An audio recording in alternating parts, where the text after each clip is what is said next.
नमस्कार. आज आमच्या निवासस्थानी या आटपाडी तालुक्याचे नेते आदरणीय तानाजीराव पाटील अध्यक्ष, आमचे जीवा भावाचे सहकारी मित्र या राष्ट्रवादी युवकचे जिल्हाध्यक्ष अनिल शेठ पाटील, तसेच या जिल्हा परिषद गटाचे अधिकृत उमेदवार पृथ्वीराज भैया, या दिगंची गावचे सरपंच अमोलदादा मोरे आणि आमचे मार्गदर्शक आदरणीय मोहन भाऊ. आता मी माफ करा, सगळ्यांची नावं घेत नाही, पण तुम्हा सगळ्यांचं या ठिकाणी मी सहर्ष स्वागत करतो.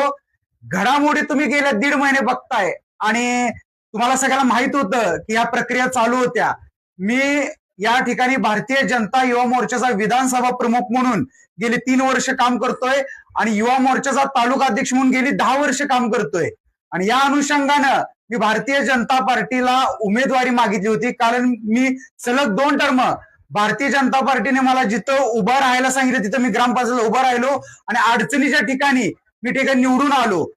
पार्टी वाढवण्यात कुठेही मी कमी पडलो नाही, लोकांची सेवा करण्यात कुठेही कमी पडलो नाही, कुठल्याच गोष्टीला कमी पडलो नाही. कोविड सेंटर असेल, लोकांची सेवा असेल, आणि जो आता ओबीसीचा गवगवा चालू झालेला आहे मित्रांनो, एक सांगतो, ओबीसी इम्पेरिकल डेटा केवळ प्रणव गुरुचं श्रेय आहे, लक्षात ठेवा. कारण मी त्या ठिकाणी घरोघरी जाऊन ओबीसीसाठी मी या ठिकाणी पूर्णपणे ताकद लावून पणा लावून काम केलं होतं आणि मी पक्षाला एवढंच सांगितलं की मला उमेदवारी द्या. आणि हे प्रक्रिया घडत असताना उमेदवारी नाकारताना कुठेही मी एकच विचारलं होतं की मला अनुषंगाने सांगाय मी कुठे कमी पडतोय. कुठल्याही गोष्टीत माझी कमतरता नव्हती आणि केवळ शेवटच्या क्षणी विश्वासात न घेता केवळ कोणीतरी बाहेरून येतोय. 5 पक्ष फिरून झाल्यानंतर कुठलाही भारतीय जनता, मला तर वाटतं भारतीय जनता पार्टीचं सदस्य क्रमांक अनिल शेठ त्यांच्याकडे नाहीये. आणि मी या ठिकाणी मुलाखतीला सांगलेलं देत होतो, 4ही जे विद्यमान आमदार आहेत अध्यक्ष, त्यांनी माझी फाईल बघितली होती. या ठिकाणी फाईल आहे. आश्चर्यचकित झाले होते की मी 2014 पासून आज अखेर कुठल्याही उमेदवाराकडे फाईल नव्हती. मग मी 3 दिवस विचार केला. मला पक्षाला एकच विचारायचं होतं की डायरेक्ट उपरा उमेदवार तुम्ही दिलाय. मी 3-4 दिवस विचार केला काय निर्णय घ्यायचं. अण्णासाहेब जाधव असतील, माझे मित्र मोहन भाऊ असतील, अनिल शेठ पाटील असतील, ह्या सगळ्या माझ्या सहकाऱ्यांच्या मी संपर्कात होतो. आपले सरपंच होते अमोलदादा. मी एका विचारात होतो की काय निर्णय घ्यायचा. मी अध्यक्ष सगळ्या सवंगरांनी विचारलं.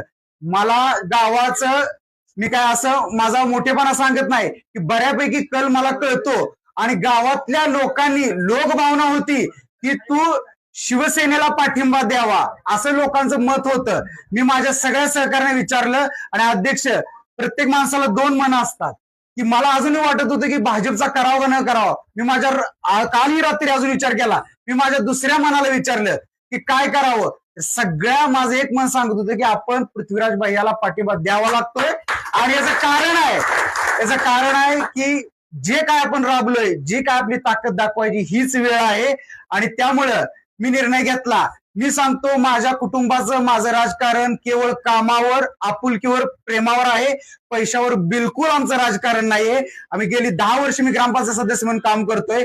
गेले अनेक दिवस आमदार सुहास भैया अध्यक्ष माझ्या पाठीमागे लागले होते, पण अध्यक्ष तुम्ही म्हणसाल काय योगच येत नव्हता. प्रत्येक गोष्टीला वेळ यावी लागते.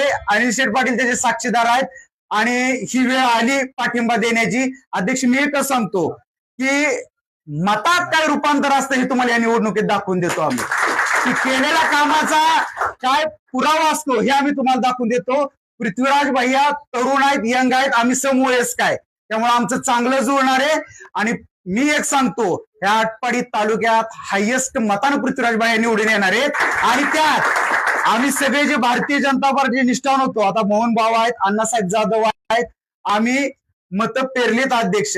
आम्ही असा मोठा गवगवा करणार नाही. तुम्हाला रिझल्टात कळेल आणि तो योग लवकर जुळून येईल आणि उद्यापासून त्याची प्रक्रिया तुम्हाला दिसेल. मी या गावातल्या सगळे नागरिक असतील, व्यापारी असतील, लोकांचं आमच्यावर प्रेम आहे, आमचं लोकांवर आहे. मी सगळ्यांच्या गाठीपिटी घेते. सगळ्यांना हा निर्णय आवडलाय. मी माझ्या मनाला विचारून आणि माझ्या सगळ्या कुटुंबाला विश्वासात घेऊन हा निर्णय घेतलेला आहे. तेव्हा अध्यक्ष, तुमचा मी मनापासून आभारी आहे.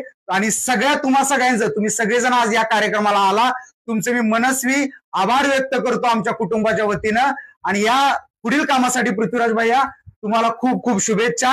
आणि तुम्हाला नाथ बाबा नक्की यश देणार आहे, तुम्हाला एवढं नक्की सांगतो. आणि या ठिकाणी मी थांबतो. जय हिंद, जय महाराष्ट्र.